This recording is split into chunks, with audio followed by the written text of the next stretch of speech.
C'était assez, merci.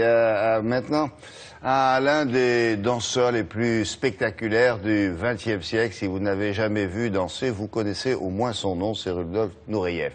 Il aurait 75 ans cette année et quelques jeunes se disent, tiens, on va rendre hommage au grand ancien. Nous sommes parvenus, grâce à Anna Reinhardt, à nous glisser dans les coulisses des répétitions.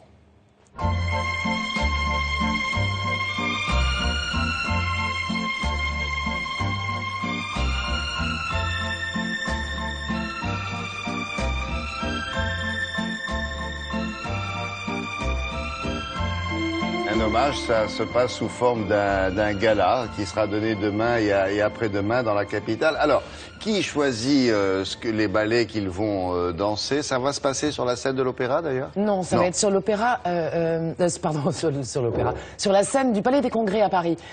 Voilà, c'est vraiment 2 soirées demain et après-demain de gala absolument exceptionnelles. Ceux qui choisissent le programme, eh bien, tout ça est organisé sous l'égide de la Fondation Nureyev. Et ouais, tout à fait. Donc c'est vraiment des gens qui ont connu très très bien Ronald Nureyev, qui ont en fait signé un programme qui aurait été la soirée idéale de Ronald Nureyev s'il avait été présent pour son 75e anniversaire. Et ils ont appelé ça Nureyev and Friends, puisque c'est comme ça que Nureyev lui-même appelait le petit club très fermé, dans lequel il invitait les danseurs qu'il aimait le plus particulièrement à danser à ses côtés sur les scènes du monde entier. Donc Nureyev and Friends revient donc, et ça va être absolument magnifique. Les danseurs étoiles ou principaux, comme on dit ailleurs qu'en France, des meilleures compagnies du monde entier, hein, le Royal Ballet de Londres, Mariinsky, Bolchoï, Opéra de Paris donc, voilà, tout le monde va venir et interpréter des chorégraphies qui ont soit marqué la carrière de Nureyev en tant qu'interprète ou en tant que chorégraphe, et aussi pour être fidèle à son esprit novateur qui, il faut dire, était bien présent, il y aura aussi des chorégraphies plus modernes. Donc voilà, ça va être vraiment à couper le souffle, le Lac des Cygnes, Raymonda. Pour certains, ils l'ont pas connu, ils l'ont pratiquement pas vu danser non plus. Parce qu'il a disparu il y a quoi, 20 ans? Il y a 20 ans exactement. C'est aussi la commémoration du 20e anniversaire de sa mort. Et alors, donc, ça va être vraiment à couper le souffle. Il a marqué l'Opéra national de Paris. On le sait, il était très exigeant, incroyablement créatif, génial. Sa technicité était, jamais vu jusque-là, il a bouleversé le répertoire de l'Opéra de Paris. Et c'est pour ça que Brigitte Lefebvre, l'actuelle directrice de la danse, a accepté, ce qui est très très rare, que 3 danseurs étoiles de l'Opéra de Paris se produisent sur une scène autre que celle de l'Opéra. Et on en a rencontré 2, ils étaient en pleine répétition au studio de l'Éléphant de Paname à Paris, un lieu hybride entre art moderne et danse. Ils sont très très impressionnants, avec Mathias Eman qui revient après une très grave blessure du tibia, et il nous raconte ce que c'est que le quotidien d'un danseur.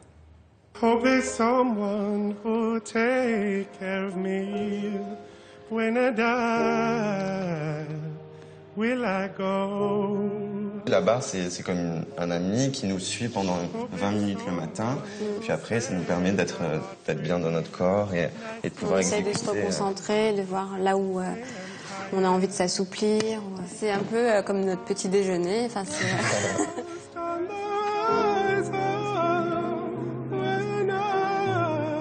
Myriam et moi sommes jeunes étoiles. Myriam a été nommée il y a très peu de temps. Ouais.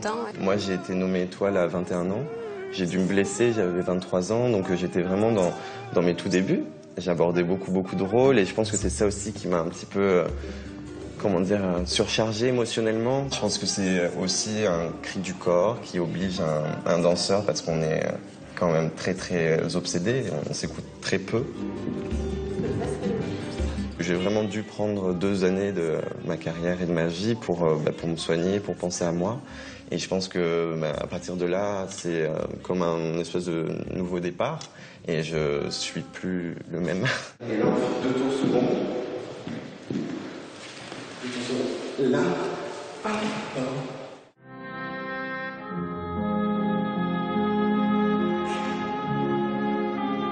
Donc là, on a dansé un extrait de Raymonda.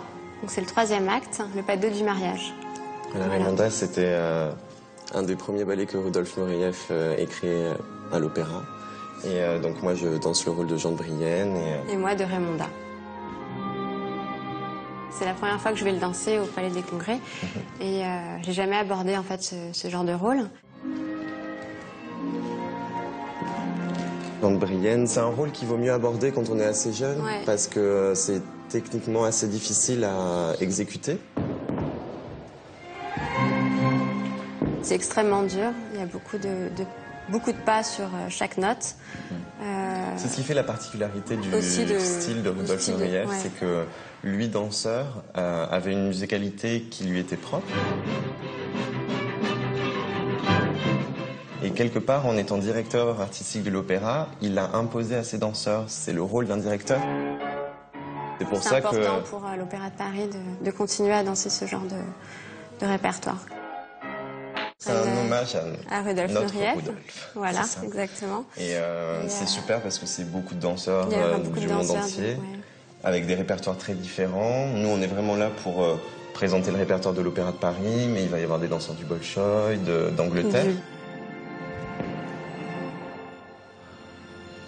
Bon, ils ont l'air bien, ces jeunes gens. Ça va se passer ce soir et demain au Palais des Congrès. Demain soir et après-demain soir au Palais des Congrès. Ouais. Ça va être absolument magnifique. C'est 2h30 de spectacle avec ces deux jeunes danseurs magnifiques. À tout à l'heure.